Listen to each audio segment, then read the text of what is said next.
আসসালামু আলাইকুম ওরহমতুল্লাহি ওবরকাতুহু। রুকুর পদ্ধতিতে কোরআনকে জানার জন্য, বোঝার জন্য আল্লাহ সুবহানাহু ওয়া তাআলা আমাদের কাছে কি মেসেজ, কি বার্তা দিয়েছেন সে বিষয়ে ধারণা এবং সে বিষয়ে জানার জন্য আমরা আপনাদের সামনে রুকুর পদ্ধতিতে কোরআনকে জানা একটি একটি রুকু আপনাদের সামনে উপস্থাপন করে। সুপ্রিয় সুধী, আজকে আমরা 13তম রুকু অর্থাৎ আমাদের 14তম পর্ব 104 নম্বর আয়াত থেকে 112 নম্বর আয়াত পর্যন্ত আজকে আমরা আপনাদের সামনে উপস্থাপন করব। আমাদের প্রত্যেকটা রুকুর পিছনে 5টি বিষয় আমরা উপস্থাপন করার চেষ্টা করি। সহি তেলাওয়াত, এরপরে সংক্ষিপ্ত আকারে অর্থাৎ তরজমা এবং সংক্ষিপ্ত ব্যাখ্যা, শান নুজুল আর শিক্ষা, এগুলা আপনাদের সামনে উপস্থাপন করার চেষ্টা করি ইনশাআল্লাহ। আউযু বিল্লাহি মিনাশ শাইতানির রাজীম। বিসমিল্লাহির রহমানির রহিম। يا أيها الذين آمنوا لا تقولوا راعنا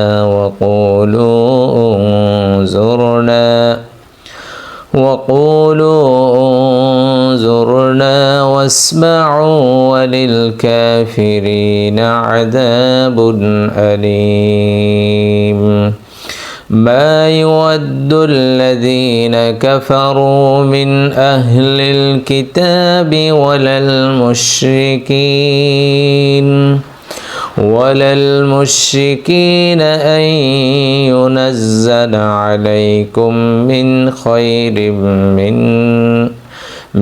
خير من ربكم والله يختص برحمته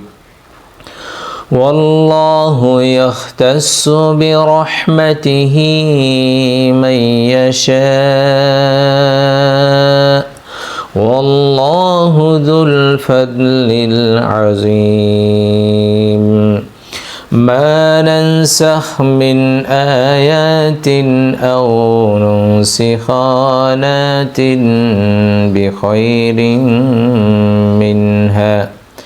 بخير منها أو مثلها. ألم تعلم أن الله على كل شيء قدير. ألم تعلم أن الله له ملك السماوات والأرض وما لكم من دون الله من ولي ولا نصير. أم تريدون أن تسألوا رسولكم كما سئل موسى من قبل ومن يتبدل الكفر بالإيمان فقد ضل سواء السبيل. ود كثير من أهل الكتاب لو يردونكم من بعد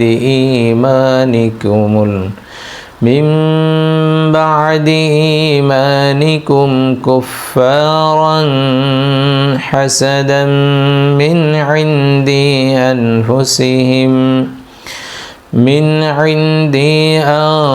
أنفسهم من بعد ما تبين لهم الحق فاعفوا واصفحوا حتى يأتي الله بأمره إن الله على كل شيء قدير. وأقيموا الصلاة وآتوا الزكاة وما تقدموا لأنفسكم من خير تجدوه عند الله إن الله بما تعملون بصير وقالوا لن يدخل الجنة إلا من كان هودا أو نصارى تلك آمانيهم قل هاتوا برهانكم إن كنتم صادقين بلى من أسلم وجهه لله وهو محسن فله أجره عند ربه ولا خوف عليهم ولا هم يحزنون صدق الله مولانا العظيم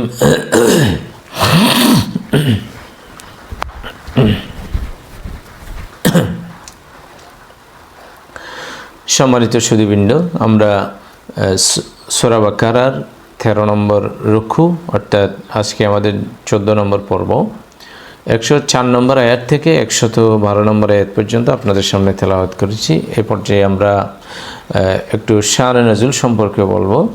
এই আয়াতের মূলত নাজিল করার প্রেক্ষাপট হচ্ছে ওই যেটা আমরা শুরুতে বলেছিলাম, সূরা বাকারার একেবারে 3 নম্বর রুকু থেকে শুরু করে 15 নম্বর রুকু পর্যন্ত মূলত এখানে যে কথাগুলো এগুলা ইহুদিদেরকে কেন্দ্র করে, বনি ইসরাইল তাদেরকে কেন্দ্র করে মূলত এই আয়াতগুলো আল্লাহ সুবহানাহু ওয়া তাআলা ধারাবাহিকভাবে এখানে বর্ণনা করেছেন। তারা ইসলাম এবং মুসলমান রাসূলুল্লাহ সাল্লাল্লাহু আলাইহি ওয়াসাল্লামের সাথে কীভাবে শত্রুতামি করত এবং ইসলামের বিরোধিতা তারা কীভাবে করতে, এই বিষয়গুলো আল্লাহ এখানে তুলে ধরেছেন বিভিন্ন প্রেক্ষাপট অনুযায়ী, বিভিন্ন পরিবেশ পরিস্থিতি অনুযায়ী আল্লাহ ধারাবাহিকভাবে এখানে তুলে ধরেছেন। তো এই রুকুতেও যখন রাসূলুল্লাহ সাল্লাল্লাহু আলাইহি ওয়াসাল্লামের বক্তব্য তারা শুনত, ইহুদি আলেমারা বা পণ্ডিতেরা যারা ছিল, তারা আল্লাহ রসুলের বক্তব্যের মাঝে কোনো কথা শুনতে হলে বা একটু গণ্ডগোল বা গোলযোগ সৃষ্টি করা অথবা হাসি ঠাট্টা তামাশা করতে গেলে তারা একটা শব্দ ব্যবহার করত, রায়না। এখানে আসলে রায়না মানে আরবীয়রা রায়না দিয়ে আমাদের দিকে মনোযোগী হন, আমাদের দিকে আমাদের কথা শুনুন, এই ক্ষেত্রে কিন্তু আরবীয়রা এটা বলতো। তবে ইহুদিদের হিব্রু ভাষায় রাইনা মানে মূলত মূর্খ বোঝাই, না হলে আমাদের রাখাল বোঝাই। এখন ইহুদিরা তাদের হিব্রু ভাষার অনুযায়ী রাসূলুল্লাহ সাল্লাল্লাহু আলাইহি ওয়াসাল্লামকে রাইনা শব্দ বলতো, আবার এটা বলার পরে তারা উপহাস করত। তাদের এই প্রেক্ষাপট, এই মনের চিন্তাধারা এবং এই ধারণা থেকে তারা এটা যে বলতো, এটা নিয়ে তারা আবার নিজেরা তামাশা করতো, মজা করতো যে আমরা এটা বলি, অথচ মানে এই আরবের লোকেরা এটা বুঝে না যে আমরা যে রাইনা বলি মানে নির্বুধ বলি, আমাদের রাখাল বলি, এটা আরবের লোকেরা এরা বুঝে না। এভাবে করে তারা ঠাট্টা তামাশা করতো।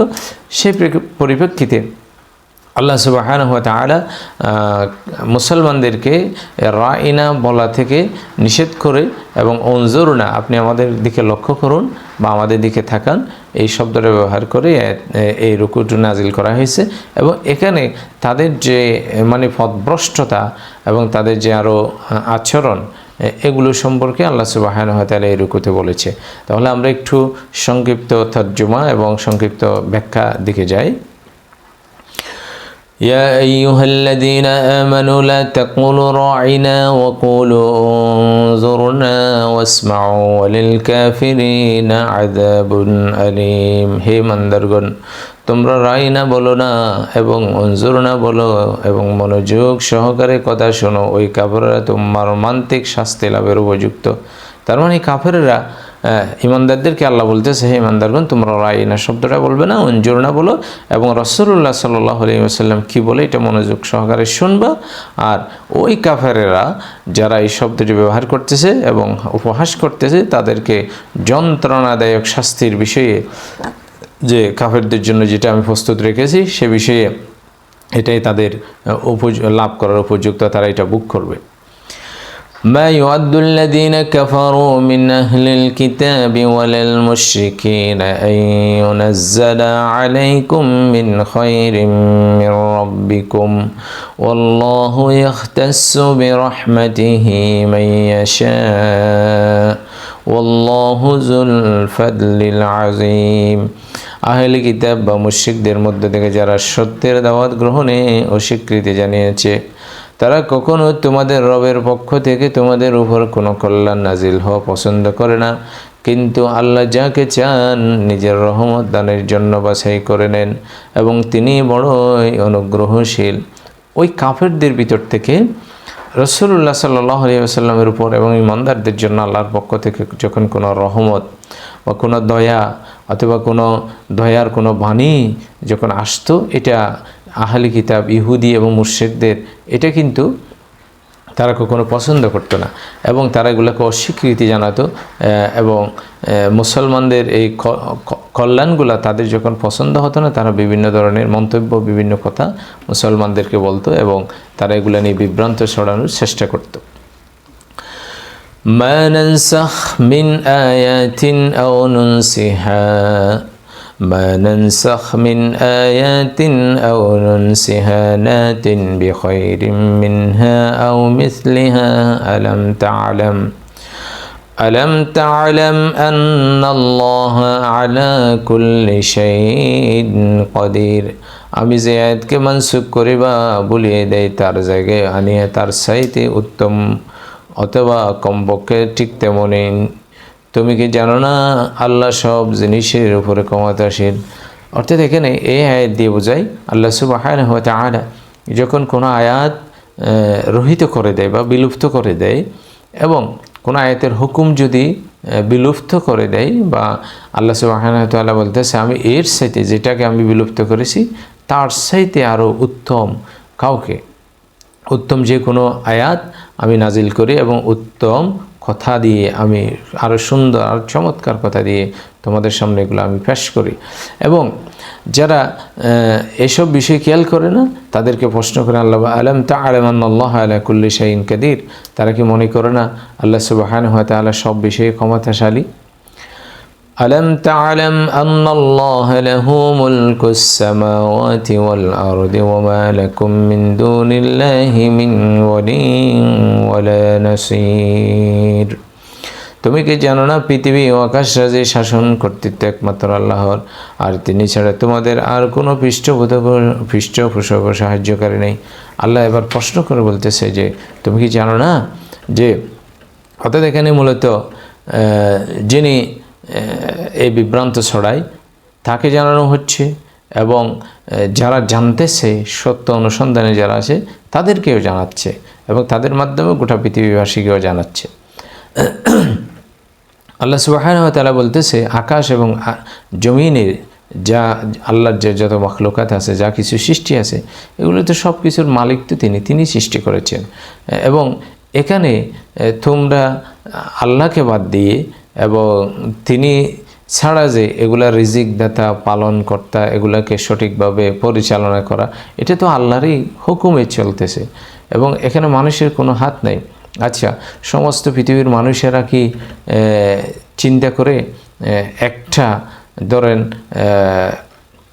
91 তুফানের মতো বা আইলার মতো অথবা না হলে 2003 সালে যে আপনার মানে সুনামি হয়েছিল সেরকম একটা বিপর্যয় পৃথিবীর মানুষেরা কি তৈরি করতে পারবে? এটা সম্ভব না। কিন্তু এটা আল্লাহ সুবহানাহু ওয়া তাআলা দেয় মানুষের পাপের কারণে, এটা আল্লাহর সিদ্ধান্ত। ঠিক তেমনিভাবে পৃথিবীর মানুষেরা কি পারবে যে মানে সূর্যের মতো একটি সূর্য তৈরি করে এটাকে ঘূর্ণায়মান রাখতে? আসলে এগুলো মানুষের পক্ষে কখনো সম্ভব না। আল্লাহ এগুলা তার মাখলুকাত নিয়ে মানুষের সামনে চ্যালেঞ্জ করতেছেন। أم تريدون أن تسألوا رسولكم كما سئل موسى من قبل ومن يتبدل الكفر بالإيمان فقد ضل سواء السبيل।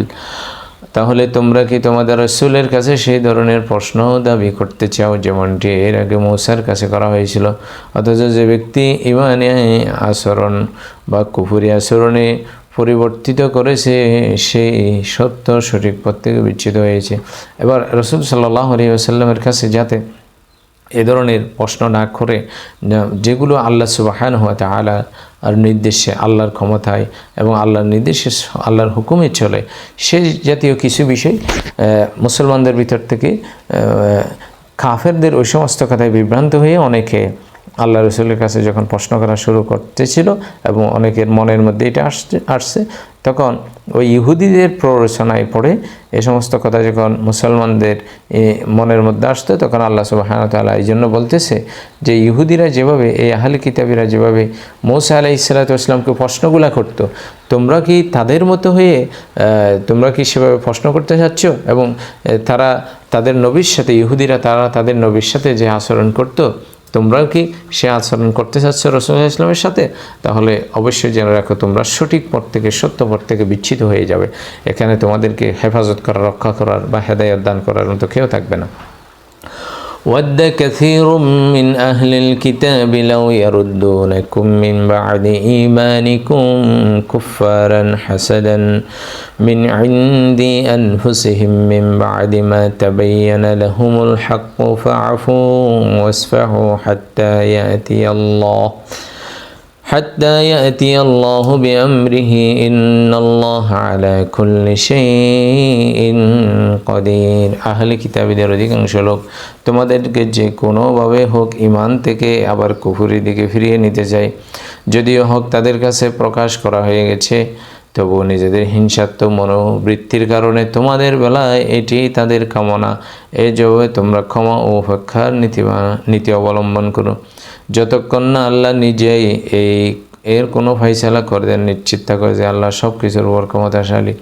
অর্থাৎ ইহুদিদের ভিতর থেকে একদলে চাইতো সবসময় মুসলমানদেরকে বিভ্রান্ত করে ঈমান থেকে বিচ্যুত হয়ে যাতে তারা কুফরের দিকে চলে যায়, এটা সবসময় তারা চাইতো, চেষ্টা করতো, এবং নিজেদের ভিতরে সবসময় মুসলমানদের প্রতি একটা হিংসা তাদের ভিতরে এটা লালন করতো। তারা এটাকে জাগিয়ে দিয়ে এটা ছড়িয়ে দেওয়ার চেষ্টা করতো। এই নীতি আল্লাহ সুবহানাহু ওয়া তাআলা একদিন ধ্বংস করে দিবেন। সেইটা আমরা মদিনা থেকে ইহুদিদের বিতাড়ন, বনু কাইনুকা, বনু নাজির, বনু খুরাইজা, এদেরতে বিতাড়নের মাধ্যমে তাদের যে হিংসা, সেটা আমরা লক্ষ্য করেছি। কোরআনের ভিতরে সেটার দলিল সহ আমরা পেয়েছি। وأقيموا الصلاة وآتوا الزكاة وما تقدموا لأنفسكم من خير تجدوه عند الله إن الله بما تعملون بصير। তোমরা নামাজ কায়েম করো, যাকাত দাও, নিজেদের পরকালের জন্য তোমরা যা কিছু সৎ কাজ করে আগে পাঠিয়ে দেবে তা সবাই আল্লাহর ওখানে মজুদ পাবে। তোমরা যা কিছু করো সবাই আল্লাহর দৃষ্টিতে রয়েছে। তো আল্লাহ বলতেছে তোমরা নামাজ কায়েম করো, যাকাত দাও, এবং তোমরা যা ভালো কাজ করবে সবগুলো তোমরা আগে থেকে পাঠিয়ে দাও। সেগুলো সেই মহান প্রলয়ের দিন, বিচারের দিন, ফাইসালার দিন, সেগুলো তোমরা তোমাদের আমলের মধ্যে জমা থাকবে। সেগুলো তোমরা প্রত্যেকে তোমাদের ভালো কাজগুলো পাবে এবং সেগুলোর বিনিময়ে পুরস্কারও পাবে। এবং তোমরা যা কিছু করতেছো সব কিছু কিন্তু আল্লাহর দৃষ্টিগোচর, এগুলো আল্লাহর ক্ষমতার বা আল্লাহর দৃষ্টির বাইরে কোনো কিছু না। সব কিছু কিন্তু আল্লাহর কাছে খবর আছে, সব কিছু লিপিবদ্ধ হচ্ছে, সব কিছু হেফাজত হচ্ছে। وقالوا لن يدخل الجنة إلا من كان هودا أو نصارى تلك آمانيهم قل هاتوا برهانكم إن كنتم صادقين। তাদের বক্তব্য, তোমরা যে ব্যক্তি জান্নাত যাবে না যে পর্যন্ত না সে ইহুদি হয় অথবা খ্রিস্টান হয়, এগুলো হচ্ছে তাদের আকাঙ্ক্ষা। তাদেরকে বলে দাও তোমাদের দলিল পেশ করো যদি নিজেদের দাবির ব্যাপারে তোমরা সত্যবাদী হও। আসলে তারা বলতো, সাধারণ মানুষ যারা ছিল তাদেরকে বিভ্রান্ত করতো, তোমরা হয় ইহুদি হয়ে যাও, না হলে খ্রিস্টান হয়ে যাও, তাহলে তোমরা জান্নাতে প্রবেশ করতে পারবে, এবং তোমরা ইসলাম গ্রহণ করলে, মুসলমান হয়ে গেলে কখনো জান্নাতে যেতে পারবে না। এভাবে তারা মানুষকে বিভ্রান্ত করতো। তখন আল্লাহ সুবহানাহু ওয়া তাআলা তাদেরকে এই মানুষকে যে বিভ্রান্ত করতেছে সেটার বিষয়ে আল্লাহ দলিল পেশ করতে বলতেছে যে ইহুদি হলে, খ্রিস্টান হলে যে তারা জান্নাতে যাবে। উল্টা তো ওই সময় যখন থেকে কোরআন নাজিল হয়েছে সে সময় থেকে এই ধর্মগুলো ইহুদি খ্রিস্টান অন্যান্য ধর্ম যেগুলো ছিল এগুলো সব বাতিল করে দেওয়া হয়েছে। এগুলোর কোনো আর পৃথিবীতে মানে পালন করার মানার কোনো ধরনের সুযোগ নেই। সুতরাং ইসলাম গ্রহণ করে কোরআন এবং সুন্নাহ মানতে হবে, এটার বাইরে যাওয়ার কোনো সুযোগ নেই। এবং এই জন্য আল্লাহ সুবহানাহু ওয়া তাআলা তাদেরকে চ্যালেঞ্জ করে দলিল পেশ করতে বলছে সেটার পক্ষে, অথচ তারা কোনো দলিল দিতে পারেনি। بلى من أسلم وجهه لله وهو محسن فله أجره عند ربه ولا خوف عليهم ولا هم يحزنون। সত্য বলতে কি, যে ব্যক্তি নিজের সত্তাকে আল্লাহর আনুগত্যের সুবর্দ করবে, কার্যত সৎ পথে চলবে, তার জন্য তার রবের কাছে আছে এর প্রতিদান। আর এই ধরনের লোকদের জন্য কোনো ভয় বা মর্মবেদনার অবকাশ নেই। এখন আল্লাহ সুবহানাহু ওয়া তাআলা এটা বলতেছে, যারা সত্য বলতে কি এবং সত্যকে যারা স্বীকার করতেছে, আনুগত্যের আল্লাহর আনুগত্যের সুপর্দ করে, অর্থাৎ নিজেকে আল্লাহর আনুগত্যের ভিতরে নিয়ে আসবে, রাসূলুল্লাহ সাল্লাল্লাহু আলাইহি ওয়াসাল্লামের আনুগত্যের মধ্যে নিয়ে আসবে, সৎ পথে চলবে এবং রবের কাছে এর প্রতিদান সে অবশ্যই পাবে। এবং আর এ ধরনের লোক যারা আছে এদের জন্য কোনো ধরনের ভয় নেই, কোনো ধরনের চিন্তা নেই। সুপ্রিয় সুধী, আমরা এই রুকু থেকে শিক্ষা গ্রহণ করলাম রাসূলুল্লাহ সাল্লাল্লাহু আলাইহি ওয়াসাল্লামের শানে যে মানে মর্যাদাপূর্ণ শব্দ এবং আল্লাহ রসুলের শানে সম্মানজনক শব্দ এবং সম্মানজনকভাবে ডাকতে হবে, আচরণ করতে হবে। আল্লাহ রসুলের মান সম্মান মর্যাদা যেন উচ্চতে থাকে সেটাই মুসলমানদেরকে খেয়াল রাখতে হবে। এবং কোনো ধরনের কোনো ফাসেক জালেম যাতে আল্লাহ রসুলের সম্মান নষ্ট করতে না পারে সেদিকে মুসলমানদের খেয়াল রাখতে হবে।